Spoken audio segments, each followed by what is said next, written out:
Boa noite, senhoras e senhores, tudo bem? Aqui é o professor Marcelo de História. E aí, como estão vocês? Eu espero que todos estejam bem, certo? Muito bem. É, Na nossa última aula, nós falamos aí sobre história geral, nós falamos sobre Revolução Russa, falamos sobre Primeira Guerra Mundial, e agora nós estamos entrando novamente em História do Brasil, certo? Falando necessariamente dessa república que se inicia agora. Uns chamam ela de República Velha, outros chamam ela de república oligárquica. Você vai ouvir falar também a expressão república do café com leite, tá? E é sempre bom você lembrar que há diferenciações históricas e até mesmo de datação nesse período. Por exemplo, quando o Marechal Deodoro da Fonseca tira Dom Pedro do poder em um golpe de Estado em 1889, certo? Desculpa, em 1889, inicia-se um período denominado de República ou Governo Provisório, também chamado de Primeira República, certo? Esse governo provisório ele se estende até o ano de 1891, que é o mesmo ano de morte de Dom Pedro II, tá? E logo depois você tem o início da chamada Era Constitucional, ou também República da Espada, que vai de 1891 a 1894, tá? Respectivamente, com o senhor Marechal Deodoro da Fonseca como presidente, o mesmo é, do governo provisório, e depois o senhor Floriano Peixoto. Eles são ambos generais, então você tem a República da Espada. E depois você tem aí também o período denominado de Era Oligárquica, que vai de 1895, com a entrada no poder do senhor Prudente de Moraes, que a gente fala hoje, até o ano de 1930, com a entrada no poder do senhor Getúlio Vargas. Entendeu? Nesse meio, você tem aí o período da chamada República do Café com Leite, certo? Que a gente vai explicando passo a passo.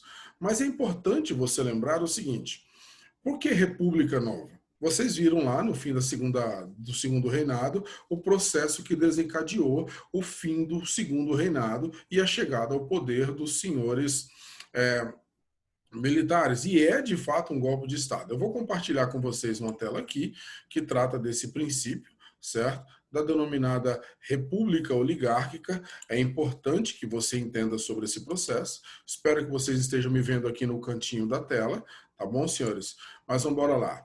Olha só, essa república que nós vamos discutir aqui em três grandes processos, são duas aulas praticamente, ela vai falar desse sentido. Então você tem aí o senhor Marechal Deodoro da Fonseca, tá? É um texto, uma imagem de 1893 do senhor Benedito Calixto, e ela é assim, ela é fictícia, mas ela é representativa, simbólica, né, dentro desse contexto. Bom, volto a dizer, o período ele é dividido aí em Proclamação da República, dia 15 de novembro de 1889, o início do período denominado de período provisório, e depois, a partir de 1891, você tem o período da espada, certo? Mas vamos embora lá, senhores. E aí depois o período da oligarquia que eu acabei de falar. Bom, dentro desse contexto, você sabe que o Brasil é o império do café, né? Que o Brasil precisava de novas modificações, os barões do café não aceitavam isso, o império era visto como algo meio atrasado nesse contexto. Tá? E aí o que, que acontece, senhores? Vão surgindo questões ou argumentações ou práticas ideológicas que vão de encontro, certo? Contrário ao que o exército, ao que o segundo reinado queria. O próprio Dom Pedro, em seus arquivos, ele escreveu uma biografia em 1891, aliás, eu tenho ela aqui, ele fala sobre essa questão. Então, vocês viram lá no segundo reinado a questão militar. A questão militar é quando o exército pós-guerra do Paraguai ele exige, reivindica perante o imperador uma maior participação na política, certo? Eles não gostavam a ideia simbólica era os homens de farda contrário aos homens do fraque, né, que é uma espécie de terno da época.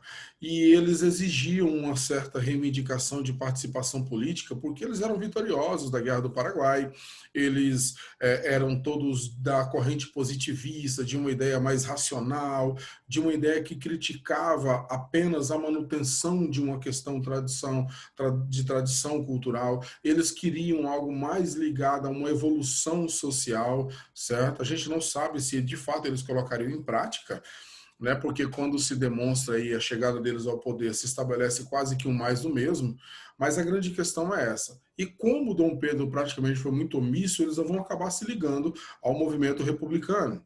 Aí você viu lá também, certo? As punições a esses coronéis, entendeu? Mas a grande questão, senhores, é o seguinte: o movimento abolicionista, ele também vai ser um dos fatores da queda de Dom Pedro II.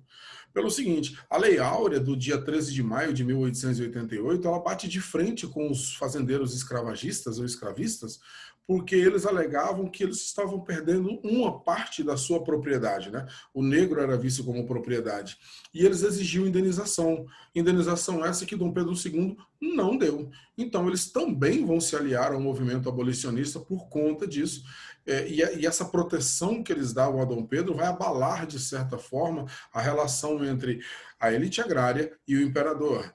Certo? No decorrer desse processo, você tem também a questão religiosa que você viu lá no Império, que é, de fato, o afrontamento entre as ideias do Papa, certo? Com as ideias do governo brasileiro. Por quê? Porque aqui dentro do Brasil você tinha uma aliança entre igreja e império desde 1824, chamado de padroado, onde o governo brasileiro estabelece a Igreja Católica como oficial, estabelece aí uma espécie de ligação entre o Estado e a Igreja, né, os representantes religiosos recebem salário do Estado. Em troca disso, a nomeação de cargos eclesiásticos serão aí direcionados pela Igreja e pelo imperador. E mais ainda, entra o chamado beneplácito, ou seja, todas as ordens vindas de Roma para dentro do Brasil ou para o mundo, aqui dentro do Brasil, só teria efeito se Dom Pedro aceitasse. Certo? Aí você tem aquela questão de que o Papa proíbe a junção necessariamente a partir de 1864, o Papa proíbe a participação de maçons dentro da igreja, tá? E proíbe que a igreja entre na maçonaria, mas assim, o próprio Dom Pedro era maçom, então ele vetou isso, o Papa entra em confronto com ele, tá? Alguns bispos do Brasil, como por exemplo Belém e Pará, que vocês viram, eles vão em choque com Dom Pedro II, Dom Pedro manda prendê-los, entra-se quase que um atrito diplomático entre o pontificado e o Brasil, certo, imperial, e aí o que acontece? O Brasil acaba solucionando isso, mas o estrago está feito. Vocês sabem que a igreja vai também se aliar ao movimento republicano, e aí não tem jeito, né, senhores? Sem nenhum tipo de grande apoio, esse grande movimento republicano, ele passa a centralizar todas as esferas da elite brasileira, todas as classes sociais altas, e o império já é visto como ultrapassado, a própria imprensa estabelece aí Dom Pedro como um homem ultrapassado, certo? Sempre que você vê uma imagem da época, você vê ele dormindo, com a cabeça meio assim, significa que ele está meio velho gagá, babão, isso faz parte da imprensa. A grande questão nesse meio, senhores, é o seguinte: tudo isso é motivado pela corrente positivista, né? O amor por princípio, a ordem por base, o progresso por fim. Curiosamente, essa frase está aí de forma resumida na nossa bandeira, a ordem, né? Ordem e progresso, que nós não temos nada disso. Bem, senhores, foi feito um manifesto republicano em 1870, que vocês viram a evolução desse processo lá passo a passo, né? Eu vou só passar alguns contextos aqui para a gente chegar necessariamente, licença. E aí, no dia 15 de novembro de 1889, você tem, de fato, um golpe de Estado, liderado por homens como Marechal Deodoro da Fonseca, Benjamin Constant, certo? Esses homens, eles se utilizam de um evento que está ocorrendo no dia 14 para o dia 15, onde ele decreta, senhores, que membros da elite brasileira que são ou a favor ou contra Dom Pedro serão presos. E isso motiva os militares a antecipar o golpe, derrubando Dom Pedro, certo? E a elite vai participar, os fazendeiros vão participar, todo mundo está interessado em mudar a forma de governo. Por quê? Porque a forma de governo que Dom Pedro está tentando estabelecer para o Império já não funcionava para os agricultores, não funcionava para o exército, não funcionava para a igreja. Então, mudando a política, eles manteriam os privilégios. É esse o contexto que entra aí, certo? O governo provisório, a partir de 1889, liderado pelo senhor Marechal Deodoro da Fonseca, e tendo como base os barões do café, a burguesia e uma certa classe média no Brasil. Bom, esse governo provisório ele é problemático, senhores, tá? Porque assim, ele vai estabelecer o fim de um império.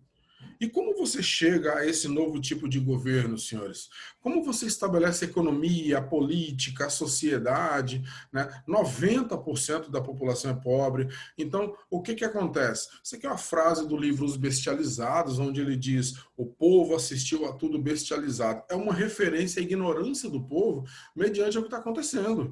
Né? Aqui no meu fundo, aqui, né? É estranho falar aqui no meu fundo, mas esse fundo aqui que você está vendo, ele retrata a entrada dos militares no Rio de Janeiro, no Paço, como heróis, vencedores, e o povo não sabe o que está acontecendo.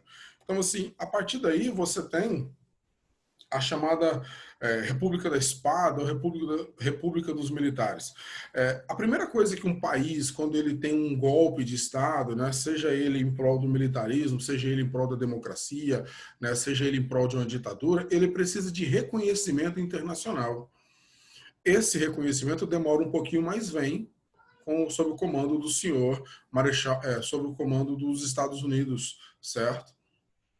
O senhor Marechal Deodoro da Fonseca, ele já começa em 1890 com uma constituinte para estabelecer uma constituição que vá outorgar esse novo país, e principalmente ele na presidência. Vai haver aí uma eleição meio que forjada, mas vai ocorrer. E aí o senhor Marechal Deodoro da Fonseca se destaca como presidente do Brasil, o primeiro da era republicana, e o senhor Marechal Floriano Peixoto, lembrem-se desse cabra, tá? Que vai assumir como vice. Bom, senhores, o que acontece? Aqui você tem um bonitinho, né? As mulheres diziam que ele era lindo, não sei vocês, mas eu acho feio.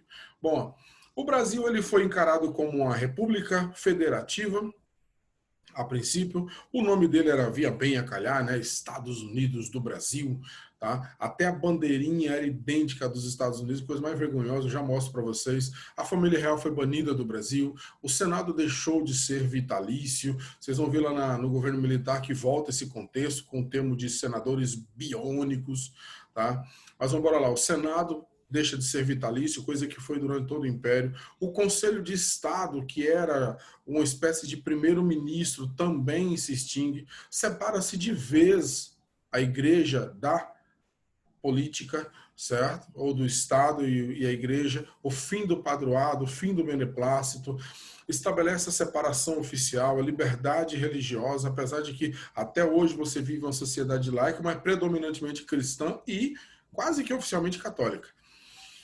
O Estado passa a assumir alguns encargos da igreja, como, por exemplo, nascimentos, casamentos, óbitos, né? Então você exige-se um registro civil, surge uma nova bandeira, baseada em alguns princípios do Império, a gente já fala dela, conceito de direitos de cidadania a estrangeiros e a convocação da Assembleia Constituinte, que vai reforçar esses direitos na nova Constituição, a primeira, né, da era republicana, de 1891. Bom, senhores, é um ano também que morre o senhor Marechal, o senhor Dom Pedro II, né? Ele morreu em 1891 em Paris, provavelmente de pneumonia dupla. A sua esposa, eu gosto muito dela, Dona Teresa Cristina, ela morreu no mesmo ano de 1889, talvez de depressão motivada pela queda da monarquia. Essa é a bandeira do Império, com referências ao verde da família de Bragança, ao amarelo da família de Orleans. Não tem nada de bandeira, de mata, de ouro, não. Isso é coisa que te enfiaram na cabeça no fundamental. E aqui você tem a bandeira provisória do Brasil. Olha que coisa mais bonitinha, mais cheia de graça, senhores. Pensa num trem. É isso daqui, entendeu? A bandeira do Brasil. Bom, aí você tem a nossa bandeira da atualidade, oficial, né, com ordem e progresso, as estrelas e tudo mais. Né? Vocês vão ver depois em geografia, em história, vocês estudam passo a passo o significado de cada bandeira, por que que uma é pequena, por que que uma é isolada, por que que algumas são maiores, por que que umas estão juntas, por que do Cruzeiro do Sul. Depende do professor que você teve, você estudou sobre isso. Bem, essa Constituição ela estabelece o presidencialismo, ou seja, você vai ter um voto direto para a presidência, né? É um voto universal, porém, esse universal é questionável, porque é um voto universalmente masculino. Então, esquece, mulheres, infelizmente, né, não faziam parte. Os homens tinham que ser maiores de 21 anos, tinham que ser alfabetizados, ou seja, menos de 10% da população brasileira, tá? As províncias passam a ser estados, com exceção de algumas regiões, tá? O legislativo, executivo e judiciário passam a ter aí o controle total. E aí, senhores, o que que acontece? Começam os problemas. Por quê? Porque você tem uma estrutura de agroexportadora totalmente ligada às esferas do império. Você tem uma monocultura fraca, você tem um sistema de latifúndios que vem desde a época das capitanias hereditárias, uma dívida externa que depende, que deve ir às cuecas, desculpa a expressão, tá? Uma dependência externa muito grande, ou seja, é preciso que algum país nos salve comprando os nossos produtos e vendendo produtos para a gente, sem a intenção de receber aí por agora. Então você tem uma estagnação econômica. É aí que o senhor Marechal Deodoro da Fonseca comete a besteira de chamar o senhor Rui Barbosa para ser ministro da Economia. E o senhor Rui Barbosa, ele decide, ministro da Economia e da Fazenda, ele decide estimular a produção do Brasil. Vamos industrializar. Aí o doido vai lá e fala assim, vamos embora emitir moedas, aumentar os impostos para o Estado arrecadar, vamos emprestar dinheiro à agricultura e à indústria sem lastro, ou seja, sem comprovação de que a pessoa pode pagar o empréstimo. Aí virou festa, cara. Pediu dinheiro do exterior, as pessoas começaram a criar empresas fantasmas para pegar dinheiro. O Brasil, você sabe como é que é, né? O Brasil é uma porteira, né? Ele começou a emitir moedas, entendeu? E a quantidade de moedas era superior à quantidade de produtos de compra, o dinheiro começou a se desvalorizar, a inflação explodiu, certo? Tudo isso, senhores, é motivado por esse processo dele de industrialização. Esse movimento é chamado de encilhamento. Está aqui o cidadão, ó, foi candidato 3 vezes à presidência do Brasil e ainda bem que não ganhou nenhuma. Ave Maria. Olha só, esse encilhamento gerou uma desvalorização da moeda, a queda dos impostos, porque o imposto foi lá em cima, depois teve que baixar demais para ver se as pessoas pagavam. Tá? Isso gerou uma diminuição drástica da receita do Estado e o Estado não vive sem imposto. Aí ele tem uma genialidade do tamanho do mundo. Vamos fabricar dinheiro e distribuir. Distribui para o povo, porque daí o povo vai passar para frente e você vai conseguir fazer com que isso gire a economia. Aí pronto, meu amigo. Aí as empresas fantasmas surgiram no meio do povão também, começaram a pedir dinheiro, empresas que de fato existiam começaram a pedir falência, porque não tinha quem vender, não tinha para onde comprar, e o trem desgramou de vez. Pegaram o Marechal Deodoro da Fonseca pelo pescoço, falou, e aí, cara, o que você vai fazer? Certo? Ele tinha concorrido à presidência naquele ano de 1891, ganhou, né? Naquela época você votava para presidente e para vice, então ganhou ele e o Marechal Floriano Peixoto da chapa seguinte, e ele não sabia o que fazer, os fazendeiros não queriam uma industrialização, queriam investimento no campo, a indústria questionou e foi na garganta do Marechal Deodoro, ele não sabia o que fazer e ele pensou, cara, eu tô velho, o que eu quero brigando nesse meio, certo? Vou demitir o Rui Barbosa. Demitiu o Rui Barbosa, colocou o Barão de Lucena, que disse o seguinte, olha, eu não sei como resolver isso. E aí o que acontece, senhores? Ele decide fazer o seguinte, novamente, tá? Eu sou velho, eu quero fazer o seguinte, eu quero pressionar agora porque o Congresso vai ter que votar medidas. E o Congresso falou, nós não vamos votar medidas. Ele falou, então fecha o Congresso, essa porcaria. Mandou fechar o Congresso, tá? O Congresso reagiu, ele decretou estado de sítio, que é quando você decreta estado de sítio, certo? O governo executivo supremo, que é o presidente, assume o controle do país e Senado, deputado federal, deputado estadual, prefeito, governador perde os poderes temporariamente. Ele ameaçou de prender as pessoas, as greves explodiram por falta de comércio e isso a República só tinha um ano, meu amigo. Oficialmente falando, tinha 4 que o imperador tinha caído. Olha a bagunça. Aí o que acontece, senhores? Ele pensou, olha, eu tô velho, eu vou sair dessa, não quero papo, entendeu? Tô saindo, renunciou, oficialmente ele renunciou, tá? E aí, o que acontece? Quando ele renuncia, certo?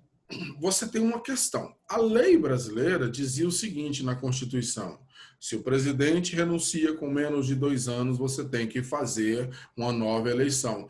O Floriano Peixoto, que assumiu, disse o seguinte: eu não vou renunciar, eu não vou fazer eleição, eu vou ficar até o final de pirraça. E aí o Floriano Peixoto, tentando fazer uma moral, ele reabriu o Congresso, ele acabou com o estado de sítio, né? Quem estava preso no Brasil, ele, por conta disso, ele mandou soltar, os estrangeiros ele deu um jeito de apadrinhar todo mundo, de naturalizar todo mundo, e a galera foi no encontro dele e falou para ele, e aí, agora você faz aí a nova eleição? Ele falou, eu não vou fazer. Olha ele aí, bonitinho.